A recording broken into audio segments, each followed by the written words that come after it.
campaign prepares an amazing table, but multiplayer is your meal.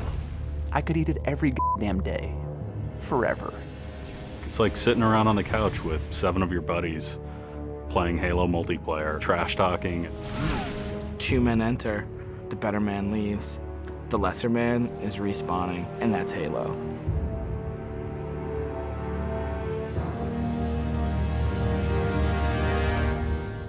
The beta.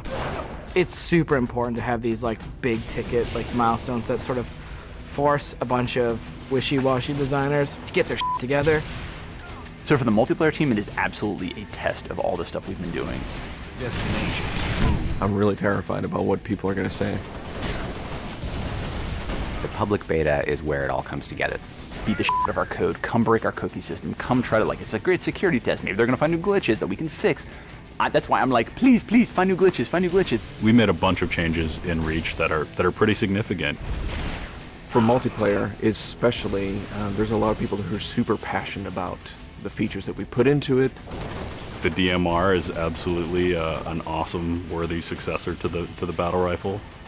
You kind of get control over how accurate your shot is going to be. If you're spamming that trigger as fast as you can fire it, it's going to go kind of wild. If you're trying to like hit a guy really, really far away, then you have to slow that down. Everyone's totally destroying with the DMR. It's like everyone's got a Death Star in their hands. I usually go back to the Needler. That's one that always makes me happy. Everyone's always wanted the Needler to be sweet because it's hilarious and fun. Then it gets too sweet, or all of a sudden like something gets fixed, and it's like, oh, tracking's fixed now, and you're like, guys just burst. It's been fun to go back and kind of re-envision some of the old friends. Like the sniper rifle. Like I pick up the sniper rifle and I'm like, this is it. It's totally happening. And I'm about to rain death on the plebeians that I work with. Overkill. And I'm like, yep, it's back. The Covenant focus rifle is awesome because it's like that Sentinel beam from Halo 2, but now it's a sniper weapon. When the pistol started to come back, it was insane. It was so awesome. I'm super excited to see what people do with armor abilities. It totally changes the game.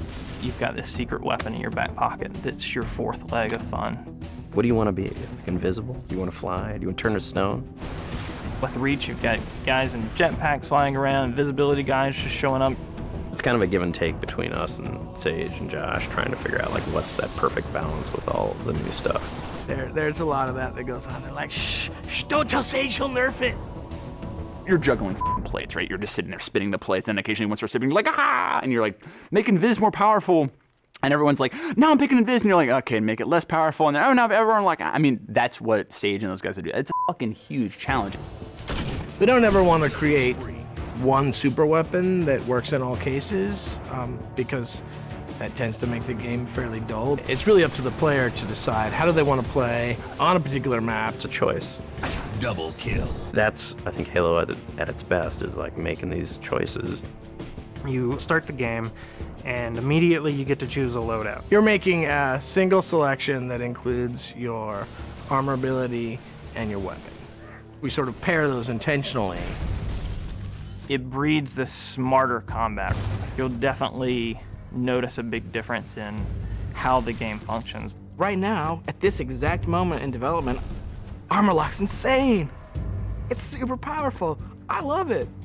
It is just fucking fun. There are 2 Slayer maps. There's Powerhouse, which is an asymmetrical map. Lots of indoor-outdoor action. Sword Base is a very vertical map. Moving around Sword Base is a completely different scenario when you've got a jetpack versus when you're sprinting. This time around, we decided to integrate all of the multiplayer maps within the campaign. Overlook is another Pioneer-style base. We're using it for a game type called Generator Defense. That's also a multiple loadout game type. Your loadouts are actually far more varied than, say, in Slayer. Boneyard is our largest map we've ever done in multiplayer. It's definitely the most complicated multiplayer space we've ever tried, and it's also a new game type. Invasion is this big team battle. We sort of sat down and said, let's try to make an objective game that has elements like Slayer and try to make that more fun. And we wanted a big, huge, lots of guys and all these fictional elements. We've added a couple new objective game types, Headhunter, Stockpile. Headhunter. It's so much fun. Like seeing a dude pick up skulls and then you cap him and seeing skulls fly out of his body, and then the mad dash to pick those things up. And there's a lot of tension as you're amassing skulls. It's the risk reward of gathering up a lot and banking all at once, or just doing it one at a time and not being a big target. Headhunter. Stockpile is a team game based on capture the flag. 2 teams each have their collection zone or stockpile. There are multiple flags on the map, and your goal is to grab a flag, take it to your goal. It's a game of capture and defense. We have what we call the party games. We have Race, we have Oddball, we have King of the Hill, but like, Slayer's the thing you keep coming back to. Like, for me, Slayer is the game. Slayer is multiplayer. The arena is a really awesome evolution for people who want to play really hardcore competitive multiplayer. Let's just acknowledge that Slayer's awesome and try to build that space where we can sort of say, like, if you're hyper competitive, care about stats, let's make that for you. Bam, games, games, games, push. Rating, push. Division. The better you play, you'll eventually be put into a division. The arena divisions are broken up into Onyx, Gold, Silver, and Steel. You can say, oh yeah, I was Gold, you know, and like that means something. And I'm like, oh yeah, that's cool. You're basically a AAA baseball player. And I'm like, I'm Onyx. Like, you just met f***ing Roger Clemens.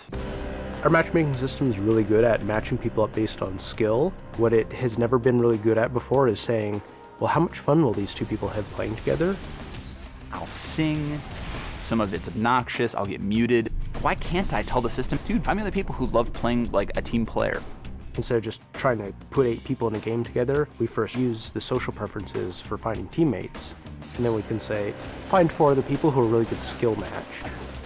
Without players thinking about it, we hope that it'll lead to better social encounters. Active roster essentially is us bringing the Y menu back from Halo 2. It's a way of saying, friends are online and this is what they're doing, so I can hook up with them with a minimum of fuss.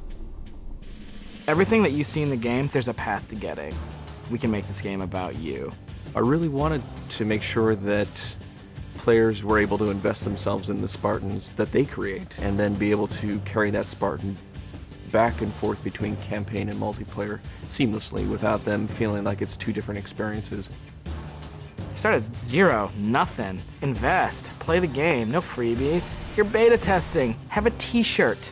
Little avatar t-shirt. I'll be wearing one.